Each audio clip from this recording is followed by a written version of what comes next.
Finally 108 दिनों बाद America और ईरान के बीच पीस डील साइन होने वाला है। लेकिन क्या इसराइल इस पीस डील को होने देगा? डोनाल्ड ट्रम्प ने ये ट्वीट किया है, दोनों पार्टी इन पॉइंट्स पर एग्री हो गए हैं, जिन पॉइंट को सुनने के बाद आपको बिल्कुल लगेगा कि भाई ईरान ही जंग जीत चुके हैं। तो स्ट्रेट ऑफ हॉर्मुज को ओपन किया जाएगा, जो कि जंग से पहले भी ओपन ही था, और अमेरिका अपने नेवल ब्लॉकेट को वहां से हटा देगी। यूएस के साथ साथ इसराइल भी बमबारी करना रोक देगा, जो लेबनान के ऊपर कर रहा है। इसके अलावा यूएस ईरान को 300 बिलियन का फंड देगा, जो डिस्ट्रक्शन उसने ईरान में की है उसके लिए। ईरान के ऊपर जितने सैंक्शन लगे हैं वो भी हटा दिया जाएगा, और 24 बिलियन के जो फंड उनके फ्रीज है वो भी अनफ्रीज किया जाएगा। इसके बदले ईरान उनके लिए क्या करेगा? अपनी यूरेनियम इनरिचमेंट को रोक देगा, यानी कि एटम बम नहीं बनाएगा। लेकिन इन सब में सबसे इंपॉर्टेंट तो ये है नेतन्याहू की तरफ से क्या स्टेटमेंट आया, क्योंकि सबसे बड़ा कीड़ा तो उसी को है। Israel does not consider itself committed to the Lebanese class in American-Irani agreements. Netanyahu told the American president that IDF will not withdraw from Lebanon. मतलब वो लेबनान से नहीं निकलेगा भाई। लेकिन सबसे खुशी की बात यह है, इंटरनेशनल मीडिया में पाकिस्तान का नाम हाईलाइट हो रहा है,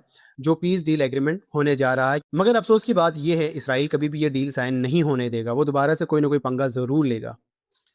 फाइनली 108 दिनों बाद अमेरिका और ईरान के बीच पीस डील साइन होने वाला है। लेकिन क्या इसराइल इस पीस डील को होने देगा? डोनाल्ड ट्रम्प ने ये ट्वीट किया है, दोनों पार्टी इन पॉइंट्स पर एग्री हो गए हैं, जिन पॉइंट को सुनने के बाद आपको बिल्कुल लगेगा कि भाई ईरान ही जंग जीत चुके हैं। तो स्ट्रेट ऑफ हॉर्मुज को ओपन किया जाएगा, जो कि जंग से पहले भी ओपन ही था, और अमेरिका अपने नेवल ब्लॉकेट को वहां से हटा देगी। यूएस के साथ साथ इसराइल भी बमबारी करना रोक देगा, जो लेबनान के ऊपर कर रहा है। इसके अलावा यूएस ईरान को 300 बिलियन का फंड देगा, जो डिस्ट्रक्शन उसने ईरान में की है उसके लिए। ईरान के ऊपर जितने सैंक्शन लगे हैं वो भी हटा दिया जाएगा, और 24 बिलियन के जो फंड उनके फ्रीज है वो भी अनफ्रीज किया जाएगा। इसके बदले ईरान उनके लिए क्या करेगा? अपनी यूरेनियम इनरिचमेंट को रोक देगा, यानी कि एटम बम नहीं बनाएगा। लेकिन इन सब में सबसे इंपॉर्टेंट तो ये है नेतन्याहू की तरफ से क्या स्टेटमेंट आया, क्योंकि सबसे बड़ा कीड़ा तो उसी को है। Israel does not consider itself committed to the Lebanese class in American-Irani agreements. Netanyahu told the American president that IDF will not withdraw from Lebanon. मतलब वो लेबनान से नहीं निकलेगा भाई। लेकिन सबसे खुशी की बात यह है, इंटरनेशनल मीडिया में पाकिस्तान का नाम हाईलाइट हो रहा है,